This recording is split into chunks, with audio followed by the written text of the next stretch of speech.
Boas tardes, xa vexo que hai xente que se está animando.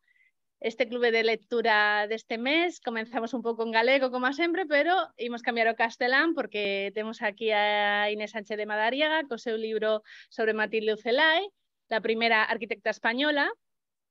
Bienvenida, Inés. Hola, encantada de estar con vosotras. Y bienvenida, Elvira, otra vez. Estamos aquí, compañera. Esta vez estamos en telemático. Y bueno, voy a hacer un pequeño repaso sobre el currículum de Inés y pasamos enseguida a la lectura del libro y a preguntarle cosas sobre el libro que esperemos que resulte de interés. Inés, espero no confundirme porque estoy leyendo directamente. Inés Sánchez de Madariaga es doctora arquitecta, urbanista, profesora y titular de urbanismo y ordenación del territorio de la Universidad Politécnica de Madrid. Desde 1999, como profesora visitante, ha ejercido en varias universidades europeas y americanas. Es un referente en los estudios de género en el urbanismo. En 1999 creó el primer grupo de investigación español sobre género, urbanismo y arquitectura, Género Urban, en la Universidad Politécnica de Madrid, que en 2016 se convirtió en la Cátedra UNESCO de Género en Ciencia, Tecnología e Innovación de la Universidad Politécnica de Madrid, de la que es directora. Entonces, Inés, creo que he leído los datos todos bien. Exactamente. Bueno, para las arquitectas y para las mujeres que leemos sobre feminismo, nos identificamos como feministas, Inés es una referente dentro de la arquitectura y bueno, pues hoy vamos a hablar de un libro que escribió que es súper interesante, ha sido magnífico poderlo leer, sobre Matilde Ucelai, la primera arquitecta española. Entonces, la primera pregunta que te queremos hacer, Elvira y yo, es ¿qué te llevó a escribir sobre Matilde Ucelai? Bueno, pues la primera razón fue que me encargaron el libro, porque sabéis que los Premios Nacionales de Arquitectura llevan aparejada la publicación de un libro sobre el arquitecto premiado. Hasta ese momento eran solo hombres, hasta que Matilde recibió el premio en el año 2006. La familia pidió a los responsables del ministerio, cuando se le concedió el premio, que el libro me lo encargaran a mí. Y bueno, eso digamos que es una razón de índole práctica, pero, como la razón más inmediata, pero había más cosas, ¿no? Mi interés por Matilde Ucelai venía de hacía tiempo. En mi familia y su familia se conocían desde principios del siglo XX. Su madre había estado con alguna de mis tías abuelas en el Liceum Club, que es esta asociación femenina y feminista que se crea en los años 20 en Madrid. Y bueno, lo que había sido su trayectoria me era muy familiar, digamos, muy próxima. Y entonces me interesó mucho hacer esta investigación, que ha sido un trabajo arduo realmente, pero me interesó mucho porque me tocaba mucho en lo personal también, ¿no? Vamos a ver, el libro, este libro del que estamos hablando hoy, es como una versión de ese que se hizo en el año 2012. Se hizo en el 2012, el premio es en el 2006. ¿Qué diferencia? O sea, en estos 15 años, o sea, parece que como en el 2006 no se hablaba de mucho. Tú sí, tú llevas un montón de años trabajando, ¿no? Pero más que leía estos días que eres precursora, ¿no? Porque has creado como una escuela y vamos otras muchas ahí detrás de lo que tú iniciaste, ¿no? Pero ha pasado un montón de tiempo, bueno, un montón de tiempo, han pasado solo 15 años, vamos a decir, desde el 2006. ¿Y cómo ha cambiado la visión de esa es la primera arquitecta, la pionera, la que podemos utilizar, la primera que podíamos tener como referente? ¿Y qué diferencia viste entre, porque tú, aunque el libro lo hicieses en el 2012, ¿no? El libro es del 2012, primera... Sí, publicado en el 2012. Sí, pero bueno, el trabajo se inició en el 2007, imagino. Sí, en el 2008 más bien, sí. Se inició en el 2008. 2006, y ahora este reciente que, bueno, es trilingüe y tiene bueno, una serie de documentos que no estaban en el primero, ¿no? Entendí yo que fundamentalmente gráficos, yo el primero no lo había Sí. leído. Ahora te explico las diferencias. Sí, de lo que tiene ¿Qué diferencia en la visión percibes tú en la percepción de la figura de Matilde en las arquitectas y arquitectos? Hombre, Ahora, en el año 2006, cuando se le dio el premio, una cosa importante es que el premio se dio en el 2006, pero es la edición del 2004, porque llevaba retraso. Y en muchos sitios, incluida la página web del Ministerio, está equivocado. Pone concedido en 2004 y no, el premio es el premio concedido en 2006. Lo que pasa es que es el premio 2004, edición 2004, porque no se había podido dar por cambios en el Ministerio, que se había creado un nuevo ministerio, había habido retrasos en tramitaciones burocráticas. Entonces el premio es del 2006, aunque ponga premio 2004. Digo, esto es por tener, digamos, la fecha correcta, que en muchos sitios veo que se repiten las fechas equivocadas. Entonces, aunque parece un detalle un poco absurdo, pero bueno, me gusta ser precisa en el detalle, ¿no? Pues en aquel momento, darle un premio nacional, que una mujer recibiera el Premio Nacional de Arquitectura, pues era una gran novedad, ¿no? No había habido ninguna que hubiera recibido, fue la primera vez que una mujer recibe el premio nacional, y ella, bueno, pues recibe el premio un poco por este carácter de pionera que tuvo, ¿no? Y también una obra sustancial, una obra de excelente calidad. Posiblemente si se mira con los criterios convencionales, pues no hubiera podido competir con otras obras de hombres, pero se mira ese reconocimiento atendiendo a lo que es una figura que abre camino y que consigue en unas circunstancias, pues en una época en que las mujeres no podían ni firmar un contrato, ¿no? Hacer una carrera profesional en una profesión liberal con altos riesgos de responsabilidad. Y entonces en aquella época pues era una novedad y era una extrañeza, y fue recibido en muchos medios como algo un poco extemporáneo, ¿no? Desde entonces, pues la situación ha cambiado de manera muy radical. Yo creo que estamos en un periodo de tiempo muy, muy corto, porque han pasado prácticamente poco más de 15 años. El cambio de la opinión pública y de la opinión profesional sobre el papel, la presencia de las arquitectas es muy, muy, muy profundo, ¿no? Y parte de ese cambio, bueno, pues el que se hubiera dado el reconocimiento a una mujer que fue la pionera y que tuvo esta carrera tan extraordinaria en muchas maneras, y ahora hablaremos de ello, yo creo que es uno de los elementos que ha contribuido, ¿no? a cambiar la visión de las mujeres en la arquitectura de manera más genérica. Y yo creo que la figura ya específicamente de ella pues ha crecido en reconocimiento público, ¿no? En conocimiento y reconocimiento, ambas cosas. En aquel momento ella vivía todavía, cuando se le entregó el premio en el 2006, vivía en una residencia, no pudo venir a recoger el premio porque sí lo supo y fue consciente y estaba muy contenta, pero no tenía la cabeza bien todo el tiempo. Entonces, por eso ella no vino al acto de entrega del premio, y vino su hijo en representación de ella.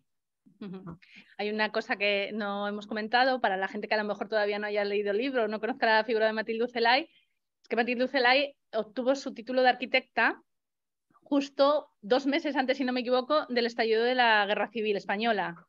15 días.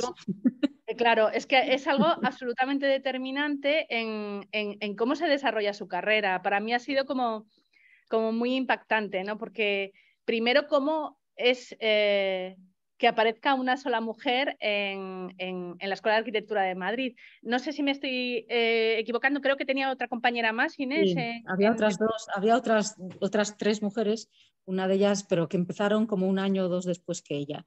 O sea, ella fue la primera en empezar y la primera en acabar. Y acabó 1 año antes porque hizo 2 años en uno. Era muy aplicada y con su amigo Fernando Chucagoitia, eran unos empollones, se dedicaron un verano a estudiar para hacer 2 cursos en uno. Y por eso acabó 1 año antes de lo que le correspondía cronológicamente. Y había otras 3 mujeres. una de ellas que no acabó la carrera, pero hubo otras dos que acabaron después de terminada la guerra, ya en los años 40. Entonces, Matilde provenía de, digamos, de un ambiente privilegiado intelectual español, ¿no? Sí, Matilde provenía de la burguesía ilustrada, o sea que era un medio social muy, muy, muy pequeño, porque digamos que en España había la aristocracia y después que no se dedicaba precisamente a las letras en general, ni al arte, ni a la ciencia. Y después había una burguesía y una pequeña parte de esa burguesía era ilustrada.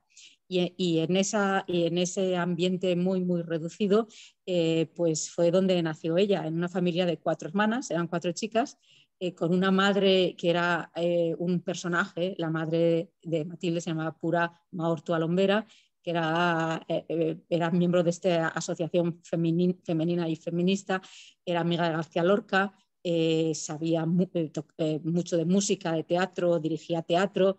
El padre era un abogado muy reconocido, de una familia también de abogados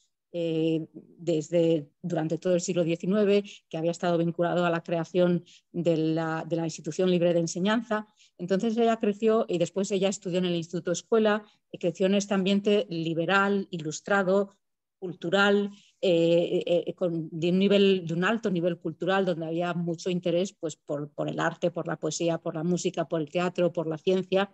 Y ella decidió desde muy pequeñita que quería ser arquitecta y sus padres la apoyaron completamente, ¿no? Como no podía ser de otra manera viniendo de ese medio social, ¿no? Es sorprendente pensar de dónde venía, lo que consiguió por el ambiente en el que vivía y el ambiente que había en España en aquel momento, ¿no?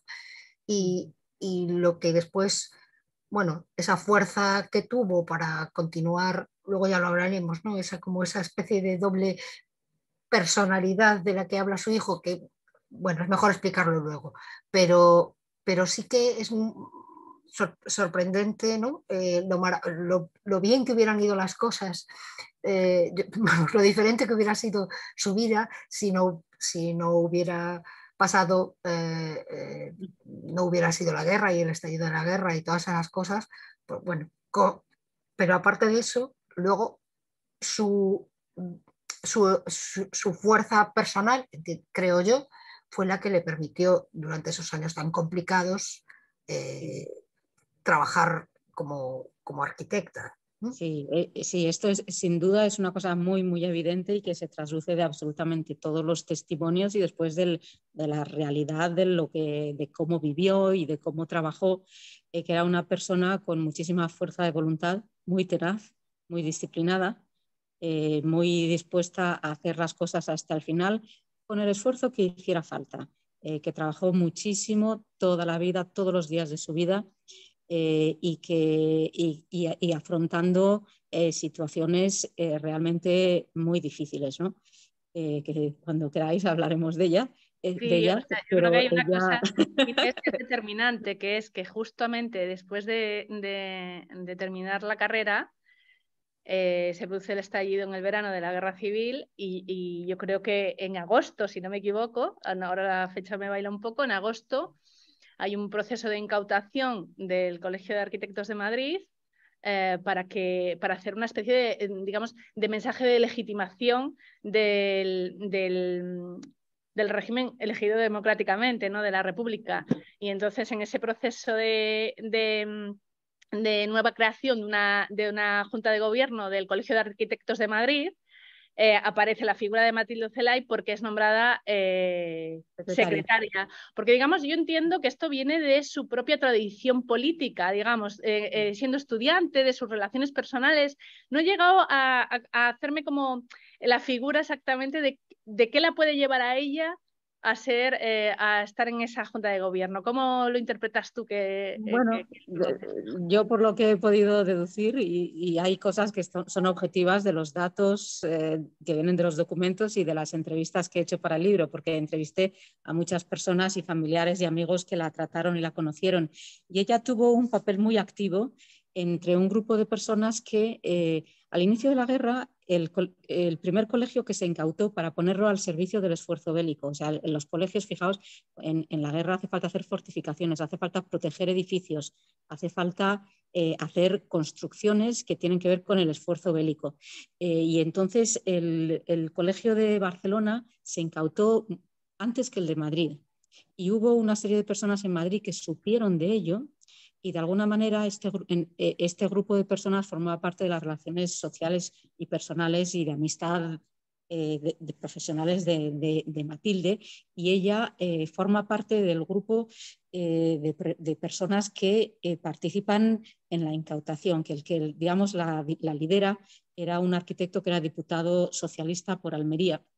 En ese grupo de personas pues se produce como el traspaso de papeles de la Junta anterior a la Junta nueva que se incauta del colegio para ponerlo al servicio del Gobierno de la República en lo que hiciera falta que requiriera la contribución de profesionales de la arquitectura en las tareas de defensa de la ciudad, ¿no?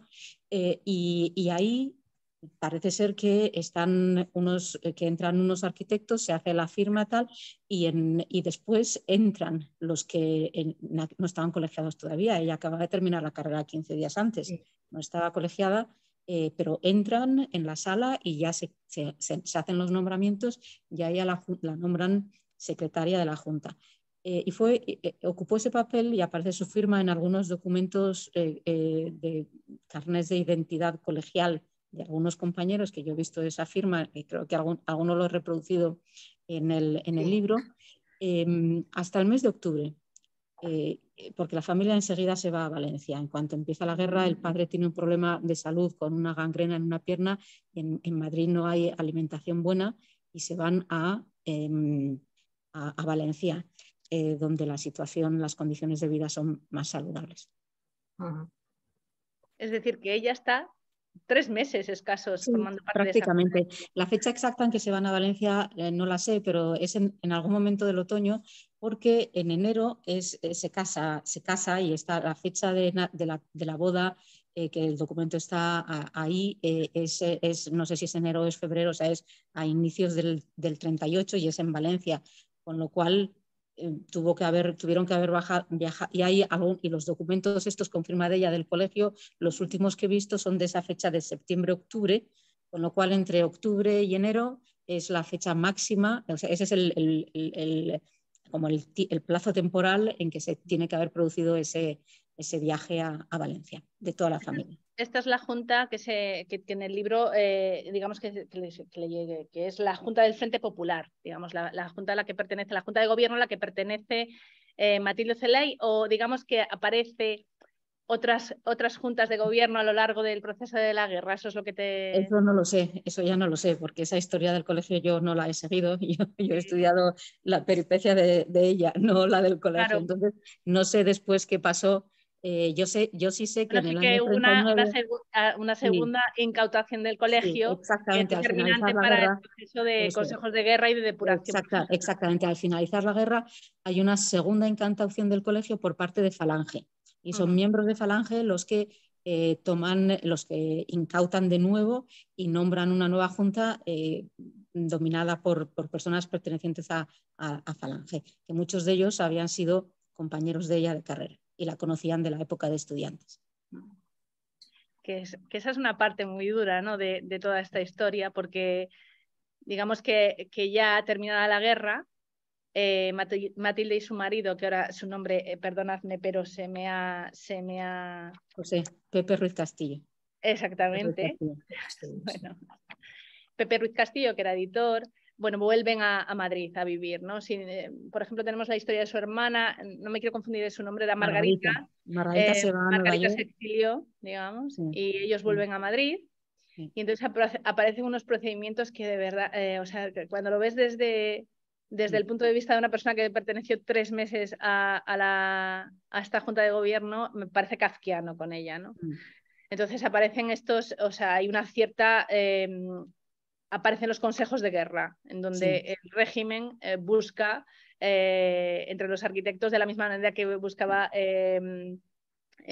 perseguía a los funcionarios del Estado, de manera militar. O sea, se le persiguieron a estos arquitectos militar y civilmente, ¿no? Digamos así, lo podemos entender así, de esta manera. Sí, hubo varios procesos, hubo unos procesos que llamaban de depuración. Y durante la guerra, cuando el ejército, lo que llamaban el ejército de ocupación iba avanzando, se iban haciendo juicios y procesos para depurar a los funcionarios, a las personas que habían tenido alguna vinculación con la República y sobre todo que habían tenido papel militar, pero también se depuró a todos los funcionarios en todas las ramas, desde las ordenanzas hasta los ministros. A un tío mío que fue ministro lo depuraron a todos, a todos. Y entonces ella sufrió, en el tema de los arquitectos hubo como dos procesos en paralelo. Los procesos de depuración, primero hubo el juicio militar y después el proceso de depuración que se empezó a hacer desde los colegios profesionales, pero que después pasó a la Dirección General de Arquitectura en el gobierno. Y después hubo un problema con un traslado de expedientes, por lo que he podido deducir, y una parte del expediente se fue a una región militar que era la que no correspondía, y de alguna manera yo he visto papeles de expediente que no se cierran hasta entrados los años 50. Pero el proceso con la condena que se cierra es de inicios de los 40. Es cuando le hacen la condena. Pero yo sé que hubo papeles y cajas que siguieron en otro porque se equivocaron en algún traslado de papeles y que eso no se cerró hasta los 50. Hasta los 50, lo estás nombrando aquí. Es que es interesante ver un poco esta historia. Elvira, nos detenemos un poquito aquí en esta parte, cómo se hacían estos procedimientos, porque digamos que eran denuncias personales que después acababan siendo como en estos juicios, y después estás hablando sobre el tema de la depuración profesional, que al final era una forma como muy orgánica dentro de las instituciones. Todo empezaba desde el Consejo Superior de Arquitectos y se trasladaba la orden de esta depuración, de tener una especie de junta de depuración en los colegios de arquitectos, ¿no? Y después esto se trasladó a la Dirección General de Arquitectura. Entonces hay una figura aquí en la que hablas de Miguel Ángel García Lomas, que era, digamos, secretario. Espérate, que no quiero confundirme. Estás hablando de la Junta Superior de Depuración. Estoy en la página 156 del libro. Se constituyó inmediatamente con los siguientes miembros: Jesús Yangua Santa Fe, Mariano Serrano Mendicute, Emilio Canosa y Gutiérrez, profesor de la Escuela de Arquitectura de Madrid, y como secretario el falangista Miguel Ángel García Lomas Mata.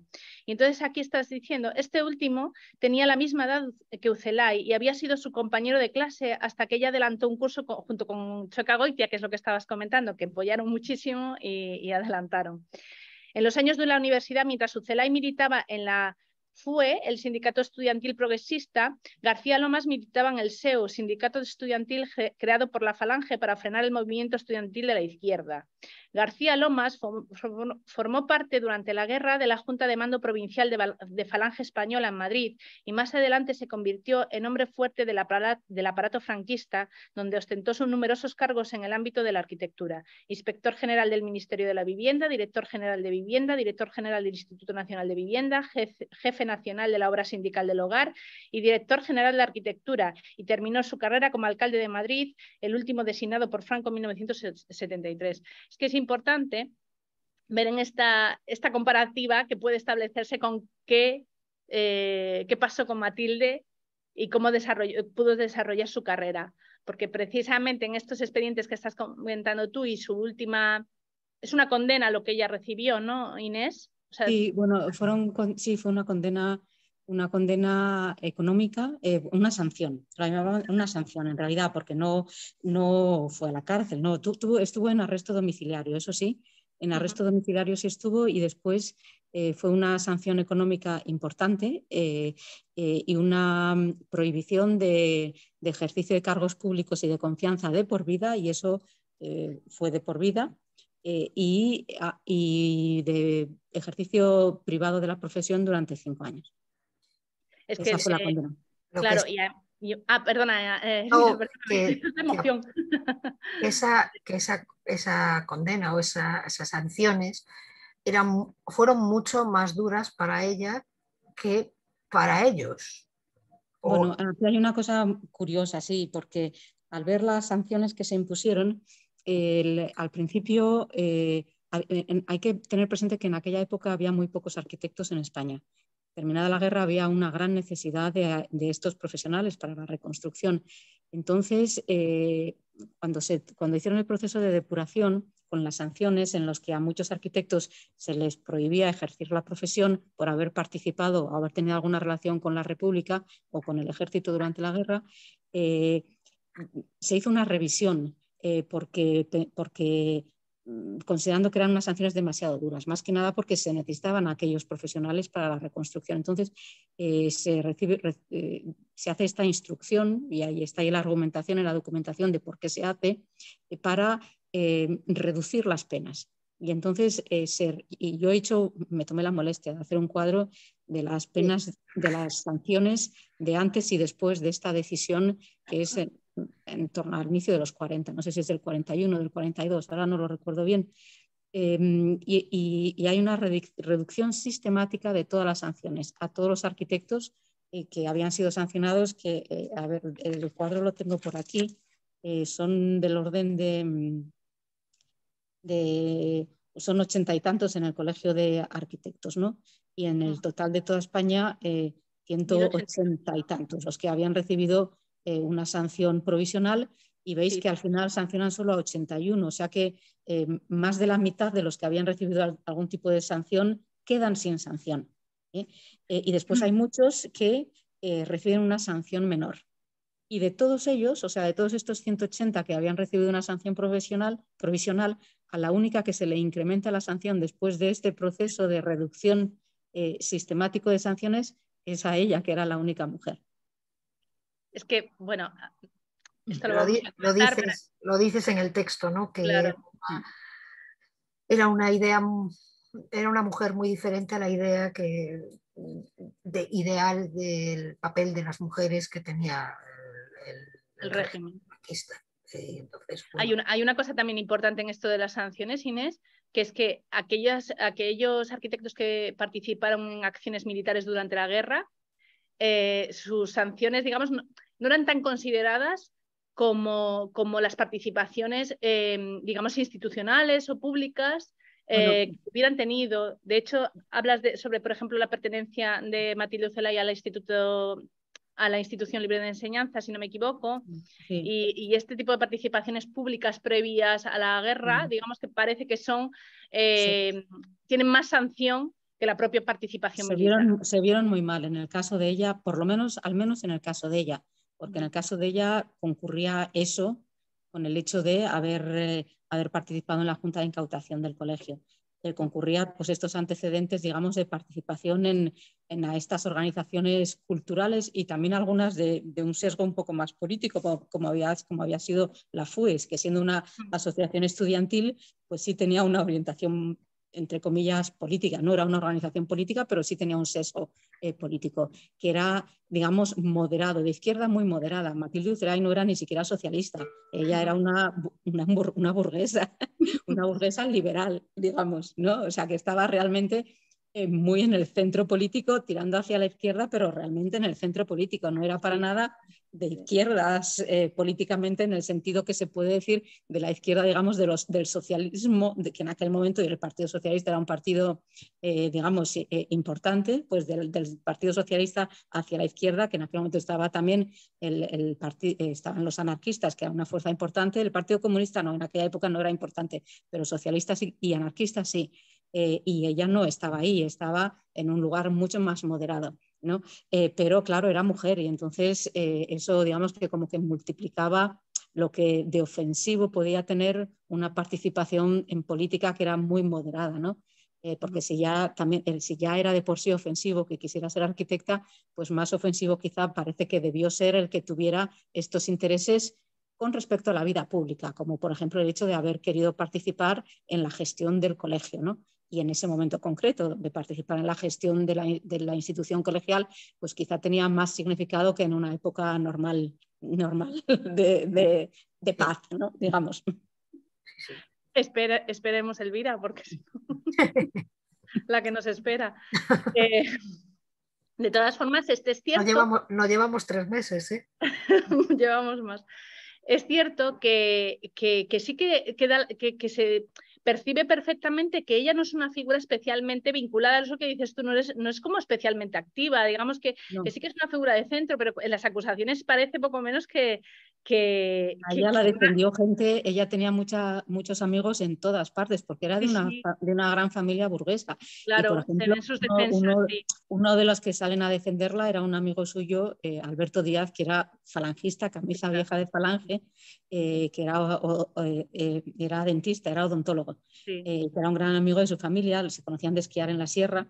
Y este hombre escribió una carta totalmente en defensa. Hay muchas otras personas que no eran para nada del espectro político, sino que estaban perfectamente dentro de lo que pudiera ser algo perfectamente aceptable por el régimen franquista. Pues exactamente, es que eso es lo que tú... O sea, ella además, digamos que...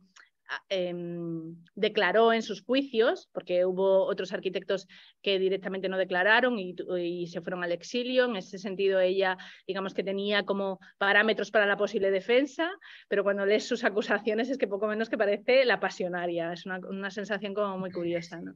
Y después, una cosa también importante, que hay una parte del libro en donde hablas del borrado de su existencia. Cuando ella ya tiene esta condena en donde no puede hacer un ejercicio de representatividad, entiendo que no podía ejercer en la administración pública también, ¿no? Su sanción económica, a partir de ahí también se produce como una especie de borrado civil, ¿no?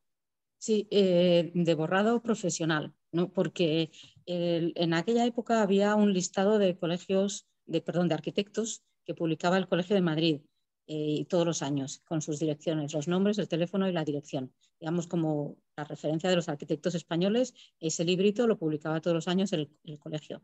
Y en ese, yo he mirado varios de estas ediciones en la biblioteca, buscándola a ella, y no aparece hasta finales de la década del 40. El título no se lo dan hasta el 46, el título en papel está emitido en el año 46. Ella había acabado la carrera en 39, el título no se lo dan hasta el 46. Y su nombre en estos libritos y viendo los otros nombres que sí aparecen de personas que habían tenido que habían acabado la carrera el mismo año que ella o que habían sido represaliados en los mismos procesos judiciales que ella, incluso algunos que habían sido condenados en rebeldía, como tú dices, porque estaban en el exilio y no se habían presentado a los juicios, les condenaron en rebeldía, como al propio Félix Candela y algunos más. Estos sí aparecen, ¿no?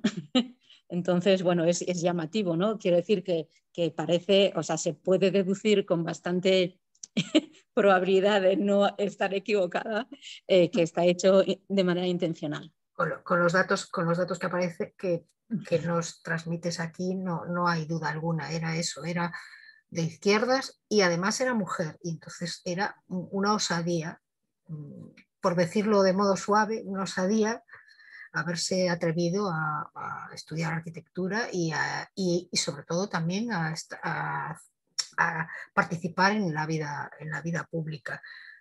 Yo leí también que, o sea, el borrado es de los datos del colegio, de los datos de la hermandad. Sí. Bueno, lo del tema de la hermandad es otra cosa distinta. El tema de la hermandad es que, claro, en aquella época, ejerciendo profesión liberal de la arquitectura en España, durante muchas décadas ella fue la única, porque sus compañeras que acaban la carrera trabajaron en el sector público, ¿no? O sea, fueron más o menos funcionarias, entre comillas, ¿no? Pero tuvieron un papel, digamos, dentro del aparato del Estado. Ella ejerció una profesión liberal y ella se queja en los años 50-60 con respecto al tratamiento discriminatorio que en la hermandad recibe su marido por ser ella mujer, porque todas las prestaciones de la hermandad son para las esposas. Para las esposas y no para los esposos, pero eso duró mucho más, duró mucho, creo. Pero bueno, no... Bueno, se me fue lo que te iba a decir. Elvira, mira, podemos retomar sí. Por la parte en donde ya empieza ella a desarrollar su carrera. Tuvo que estar 5 años, Inés, si no me equivoco, sin ejercer. Bueno, pero ejerció. Lo que pasa es que no firmó ella, otro, pero ¿no? sí que ejerció. Exactamente. Sí que ejerció. Ella tuvo amigos que decían... Aurelio Botella y... Exactamente. Sí, Decía, yo te sí, firmo lo que haga falta, ¿no? exactamente. ¿Y Pero cómo se enfrentó ella al ejercicio profesional? ¿Qué pasó? O sea, digamos que gracias precisamente a un poco su origen, yo creo que se le hizo posible ejercer la profesión, porque es que si no iba todo a ser muchísimo Claro, más. una mujer que no fuera de un medio social, digamos, elevado, con recursos, con relaciones personales, familiares, pues hubiera sido absolutamente imposible, ¿no? Ella empezó ejerciendo, una de sus primeras obras fue la reforma de la casa de su suegra en La Granja, en Segovia. Y hay una foto de ella delante con los andamios, que es pues de inicio de los 40, o sea, cuando estaba en mitad de los juicios. Y después hizo varias obras en esos años que firmaban estos amigos de ella, y obras encargadas pues, por conocidos, amistades. Y hubo un momento en que recibe un gran encargo en el año 53 de un industrial, Oswald, que es un hombre muy rico que tenía una fábrica de plásticos, y es una casa, una gran mansión en Puerta de Hierro. Y esta casa tiene tantísimo éxito entre las familias adineradas, entre los millonarios de Madrid, que todas las esposas quieren encargarle a ella una casa parecida, ¿no? Y sobre todo al principio eran extranjeros, y sobre todo extranjeras, porque los españoles no se fiaban de ella, de una mujer, claro, y tenía clientes extranjeros y mujeres, y empezando por las relaciones familiares. Y después eso, claro, se fue extendiendo en un cierto medio social donde se apreciaba mucho esa atención por el detalle, ese responder, siendo las mujeres, las esposas de estas familias con recursos las que querían o tomaban decisiones sobre la casa, pues estaban muy a gusto con una mujer arquitecta, ¿no? Y después era muy fiable y la gente, pues los clientes estaban muy contentos con ella como profesional. Al final es un poco lo que pretendemos ser las arquitectas de a pie, ¿no? Que nuestros clientes estén contentos con nosotros, ¿no? Pero hay una parte en el inicio del libro, es que tenemos público aquí donde estoy yo, y entonces les he dejado a las personas que han venido para que puedan ver un poco las obras de Matilde Celay. Entonces voy a hablar un poco ahora de memoria, pero creo recordar una conversación, Inés, que pudiste tener a lo mejor con su hermana o algún escrito que tuvo en el que hablabas sobre un poco el pensamiento que tenía ella cuando era estudiante de arquitectura sobre la domesticidad, sobre hacer vivienda, sobre cuando cómo era niña, cuando era una adolescente, cuando sí. estaba todavía en el instituto escuela. Esta es una conversación que tuve con Ángela Barnés, que era compañera suya de clase desde los 7 años en el instituto de escuela. Y yo la entrevisté cuando era ya una persona muy mayor, y falleció 2 años después, o sea que tuve la suerte de poder hablar con ella, y me dijo que muy al principio de su amistad, o sea, cuando era pues, al inicio de la adolescencia, que ella decía que quería ser arquitecta porque las mujeres saben cómo se viven las casas y los hombres no, y que entonces, porque no están, y que son las mujeres las que saben cómo se viven las casas, y que por eso ella quería ser arquitecta para hacer buenas casas. Y después sí que las hizo. Las hizo, sí.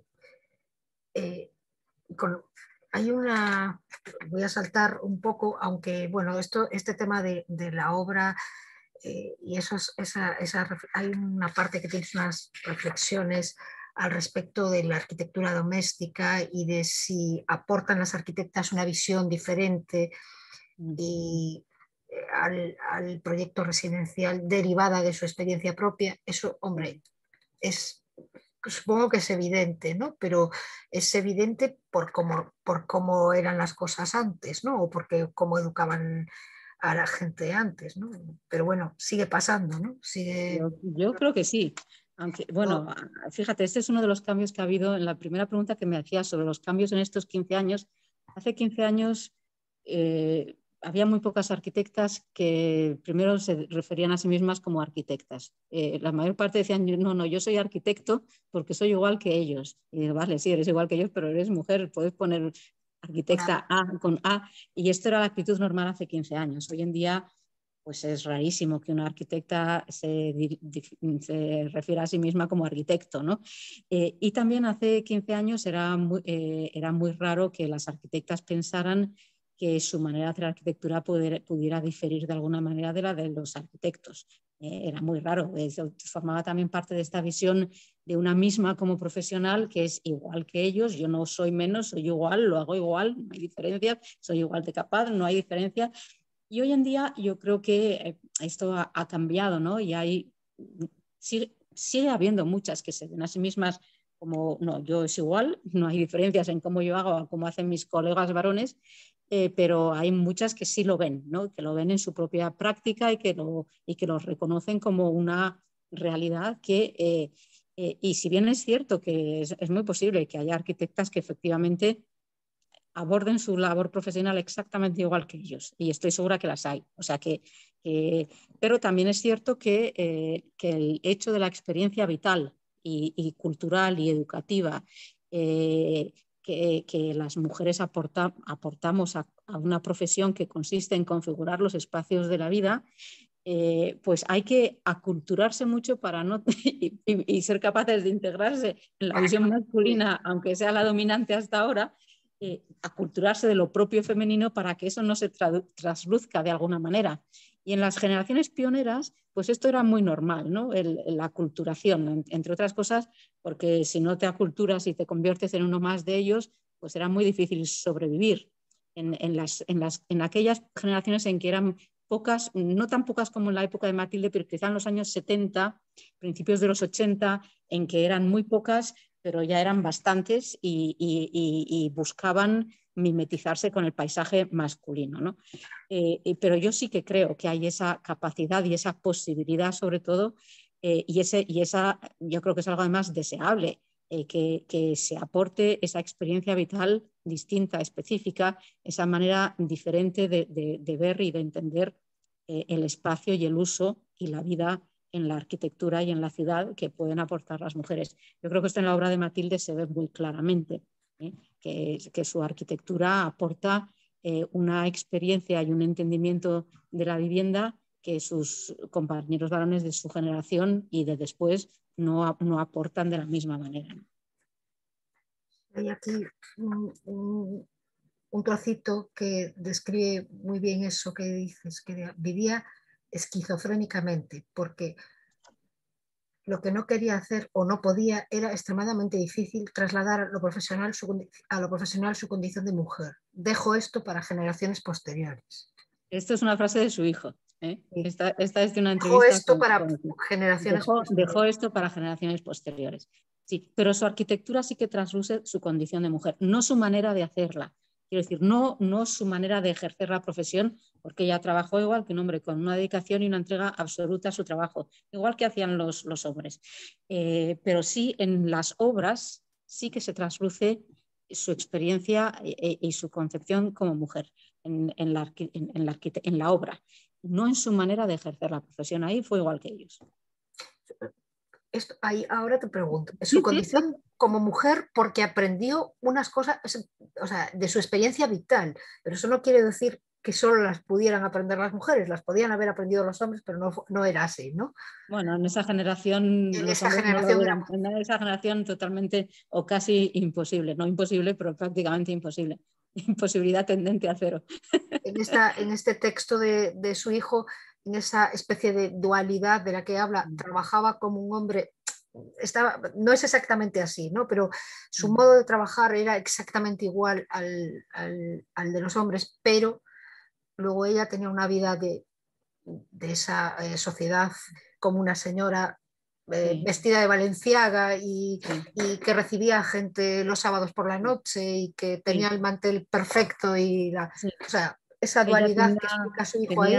Tenían una vida social muy, muy, digamos, rica, ¿no? Tenían un medio social de amistades, de estos círculos intelectuales y artísticos de la época, que se reunían con asiduidad en casa de ellos y en otras casas, hacían cenas, hacían viajes, eran muy amigos, por ejemplo, de Ortega Espotorno, el fundador del país, y de su mujer, que publicó este libro tan estupendo de las recetas de cocina. Simón Ortega. Hablando de eso, ahí en algún lado en tu texto dice que alguna receta, yo tengo el libro de Simón Ortega, me levanté rápidamente a cogerlo, a mirar todas las recetas, a ver si ponía algo, pero no. Sí. No pone nada. Yo creo que todas aprendimos, era lo que te regalaban cuando te ibas a la carrera si salías de tu casa. Exactamente. El libro de recetas de Simón Ortega en una cierta época. Todas aprendimos. Exactamente. Pues tenían este medio social de, pues eso, de médicos, abogados, escritores, y que parte de ellos venía de la familia y después también venía mucho de la editorial del marido, porque claro, la editorial Biblioteca Nueva, que era la editorial de la familia Ruiz Castillo, era de todos los hermanos de la editorial, publicaba a todos los grandes escritores de la época, a Unamuno, a Freud, a todos los grandes escritores de la época. Y entonces, pues claro, por su casa iban los escritores a firmar contratos, a negociar los contratos. Su marido iba a la tertulia de Ortega todos los días, a la tertulia de la revista de Occidente. Y entonces tenían esa vida social de este medio intelectual y de allí salieron muchos encargos. O sea, muchas de estas personas, pues hay casas de Matilde que son de personas de este medio, ¿no? Recibía pues con esta extrema pulcritud y elegancia burguesa, con la mesa perfectamente puesta, con, pues eso, con el prurito de perfección burgués. así organizaba sus cenas. Pero luego tenía eso, una vida profesional y una vida arquitectónica, cultural muy intensa, ¿no? Ella estaba suscrita a todas las revistas nacionales e internacionales, que en aquella época no todos los arquitectos las recibían, las internacionales, por ejemplo, ¿no? Y ella estaba suscrita a todo. Una de las cosas que cuenta su hijo Javier es cuando él fue profesor, él vivió en Estados Unidos muchos años, y cuando fue pues una visita que hacen los padres a Chicago, cuando él estaba allí, y lo entusiasmada que iba ella visitando todas las obras de Mies van der Rohe ahí por la nieve. y lo imbuida que estaba en la arquitectura del momento. Hay aquí una de las cartas que mantenía con Candela, con Félix Candela, que aquí es una pena lo aferrado que está todo el mundo a lo tradicional. Y aunque algunos arquitectos jóvenes quieren hacer pruebas, la gente los ve como si fueran locos. De todas maneras, un día llegará en que la arquitectura moderna se imponga y se dejen de hacer tantas cosas aburridas, que lo mismo podrían haber hecho nuestros abuelos. Pero, bueno, el resto de las cartas son preciosas, pero bueno, esta tenía una relación epistolar, Félix Candela, que estaba en el exilio, y ella, que son magníficas, sí. Sí, fue una relación que duró epistolar por carta la década del 50. Después ya a partir de finales del 50 ya no, porque empezaron a viajar. Empezaron a ir. Ya se veían en persona y ya dejaron de escribir cartas. Viajaron a México José Ruiz Castillo y Matilde Ucelay, y allí vieron a todas las compañeras y compañeros del Instituto Escuela que estaban exiliados, pues la mitad de la clase estaban exiliados ahí en México. Entonces tenían muchos amigos allá de la gente vinculada a la Institución Libre de Enseñanza del Instituto Escuela. Sabes que estabas comentando, Inés, que tú conoces bastante el estado de ánimo de las arquitectas en España, y estaba recordando ahora cuando estabas diciendo un poco la autoconciencia que tenemos nosotras de nuestro desarrollo de la profesión. Hay uno de los datos que para mí es lo más relevante, que es que nosotras somos más conscientes de cómo estamos desarrollando nuestra profesión y que no es en condiciones de igualdad que lo que los compañeros arquitectos piensan que nos pasa. Y eso es una cosa también bastante determinante. Esa encuesta dejó a mucha gente con los ojos abiertos, como diciendo, ¿pero cómo? El estudio del Consejo, ¿no? El análisis de los datos de la encuesta del Consejo. Exactamente, sí, pero eso es muy normal, que la autopercepción es distinta. Claro, pero la autopercepción también hay que legitimarla, ¿no? Y entonces que nosotras, no sé, el porcentaje era muy alto, bueno, pues entonces quizás es como para que se nos escuche. Y una de las cosas también que me has hecho recordar es que yo me titulé en el año 2005 y en mi título pone que era arquitecta, pero realmente creo que mi decisión fue un poco como inconsciente. No fue una cosa como de reivindicación. Yo dije, bueno, pues que sí, fue una cosa como inocente, digamos, un poco como Matilde Uceliano, digamos, en este sentido. Digamos que cuando tienes 40 años ya la conciencia es distinta, pero en ese momento sí que fue así. Y recuerdo la primera vez que yo oí hablar de Matilde Ucelay fue en el año 2009, que escuché un programa de radio, de documentos de Radio Nacional, que aconsejo a la gente que lo escuche. No sé si lo nombras en el libro, creo que te refieres a ese programa de radio. Sí, en ese programa me entrevistaron, creo. Sí, es que es muy posible, yo lo recuerdo porque lo he aconsejado siempre. Vino la periodista a grabarme a mi casa, sí. Sí, para mí fue un viaje que hice en coche de Madrid-Badajoz y fue un descubrimiento, una apertura en este sentido, así que os lo aconsejamos que lo podáis escuchar porque hace un repaso interesantísimo, es un programa muy interesante. No sé, Elvira, si quieres comentar alguna cosa más. Yo tengo aquí a las presentes muy entretenidas con el libro. Yo quería poner en paralelo dos fechas y dos fechas que han resultado distintos, que son el año 36, cuando se titula y hacen la gran fiesta y celebran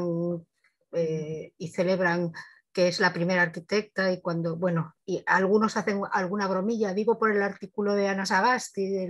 Pero es un artículo muy positivo, ¿eh? Sí, si lo lees, y muy cariñoso. Sí, lo he leído estos días, pero bueno. Y después, pues, inmediatamente ocurre todo lo que ocurre y bueno, aunque ella consiguió ejercer la profesión, tuvo muchas dificultades y seguramente lo hubiera ejercido de distinto modo si hubiera podido trabajar en cosas públicas, seguramente, ¿no? Eso sin duda, eso sin duda. Y luego la otra fecha es el año 2004, que es cuando por fin se le... Fue en el 2003 cuando se levantan las sanciones. Fue en el 2004 porque fue una legislatura de Zapatero que no fue la primera. A ver, déjame ver exactamente qué año fue. 2003, me parece. 2003, a ver, lo tengo que buscar. Sí, lo tenía ya. Al final. La legislatura de Zapatero en el 2003. Fue, ¿no? A ver dónde lo he puesto aquí.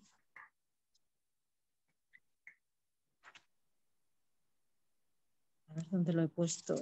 Está al final del capítulo de las sanciones. Mira, en el 2004, durante la 8ª legislatura de la democracia. Sí, eso. Fue cuando las sanciones fueron impuestas en el 42 a 81 arquitectos, anuladas en el 2004.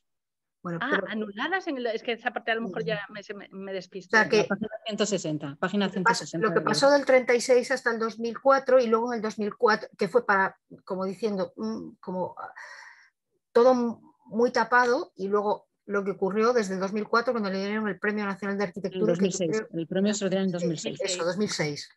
Pues que esa es la otra fecha que quería poner, que es la otra gran fiesta, o sea, una fiesta enfrente de la otra fiesta. ¿No me oyes, Inés? ¿Ahora me oyes? Sí, ahora te digo, perdona. Sí. Digo que me gustaba poner una fiesta al lado de la otra fiesta, una fiesta que se desvaneció rápidamente y una fiesta que espero que sea un camino para todas las que venimos detrás, la del 2006 me refiero.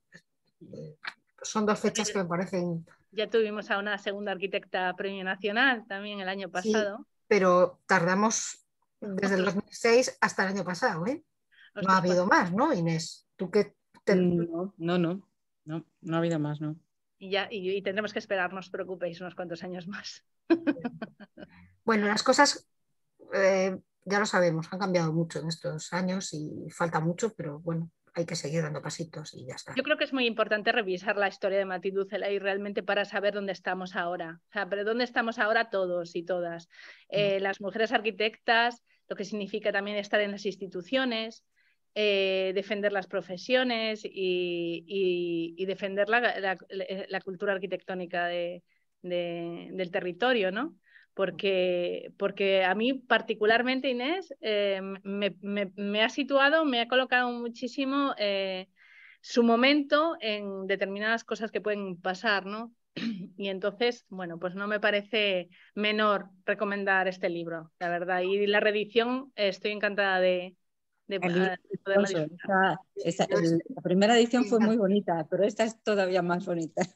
Sí, Yo sí. estoy encantada de haberla descubierto, que yo creía que sabía algo de Matilde, algo sabía, pero me ha gustado muchísimo leerlo. Yo os lo recomiendo a todos y a todas que lo leáis y que, bueno, es muy...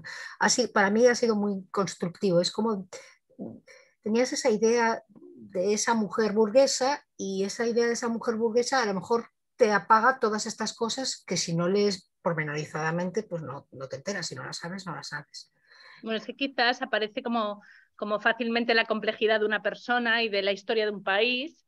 Yo creo que desde pasas de lo anecdótico a lo sustantivo, con las declaraciones de gente que se vinculaba, entonces te construye muy bien el personaje y te construye muy bien el momento. Entonces, en este sentido, pues la verdad es que te doy la enhorabuena. Y no sé si alguien que quiera, que está aquí en el público, que estoy muy contenta de ver a gente que haya venido, O de los que están por ahí que se si pueden queréis intervenir. transmitirle alguna pregunta a Inés, algún comentario, pues os agradecemos la participación si os apetece. Y si no, Si no, tienes que hacer la pregunta de siempre. sí, Inés, te vamos a pedir que nos aconsejes un libro escrito por una autora. Normalmente pedimos para arquitectas, pero bueno, estamos abiertas a las recomendaciones. Un libro escrito por una mujer sobre Sí, cualquier cosa. pues lo que te apetezca. Si es, Sobre cualquier cosa. si es sobre arquitectura, bien. Y si es sobre otra cosa que te parezca interesante, Una pues... autora, que además estamos en el mes de las escritoras, ¿no? A ver, esto tenía que haberme avisado. No nos hemos dado cuenta, la verdad, que normalmente No vale avisamos. Bueno, dejad de pensar, Inés, un poco, intervenir los que estáis por ahí. Estoy viendo a algunos, bueno, no, que me matan. Si digo los nombres, me matan. No, Si no no. quieren intervenir, no me matan. Pero Pues bueno. mira, recomiendo las poesías de Safo. Las poesías de Safo, la Safo. primera poetisa, la primera poetisa que es la primera poesía lírica de la historia de la humanidad. Una mujer. Safo de Lesbos, de la isla de Lesbos. Ay, sí, claro. Es verdad, es que no te había entendido al principio. Bueno, Inés, pues normalmente nuestros clubs de lectura duran 1 hora. No sé cuánto tiempo llevamos. Pues para la hora nos quedan 2 minutos, o sea que vamos. Así que vamos ya, Muy bien. justitas. Estamos muy contentas de que hayas venido a nuestro club de lectura. Esperemos que puedas venir a otros clubes de lectura. Lo esperamos con impaciencia y esperemos verte también personalmente, que puedas Espero yo venir también ir pronto a por ahí. Galicia. Muchísimas gracias, encantada de veros y muchas gracias por esta cosa tan bonita que organizáis. Bueno, Muchas pues gracias. muchas gracias a vosotros las que participáis, es una maravilla. Mira, nos manda Aurea. Un abrazo y muchísimas gracias. A ti, Aurea. Bueno, pues nos vemos para el siguiente club de lectura. Todavía tenemos un poco de... Elvira, ¿lo tenemos medio organizado? Todavía tenemos... Sí, lo tengo. Te puedo decir el nombre, pero no te puedo decir el libro. Pues como veas, pero andamos un poco organizando calendarios, pero bueno, os iremos informando, Bueno, pero podemos decir así por encima próximos nombres de 2022, los de 2023 no los decimos, Silvia Blanco y Teresa Taguas. Así que nos vemos y esperemos que disfrutéis y que podáis verlo cuando queráis, porque estará Bien. colgado en nuestras redes sociales del colegio. Gracias. Muchas gracias. Un abrazo, Inés. Gracias. Lo mismo. Adiós. Muchas gracias a xente que viño Gracias. a explicarnos aquí. Gracias, Mónica, que te veo por ahí. Un besito. Y os mando Un besito a un todas. saludo. Venga, chao, chao. Chao.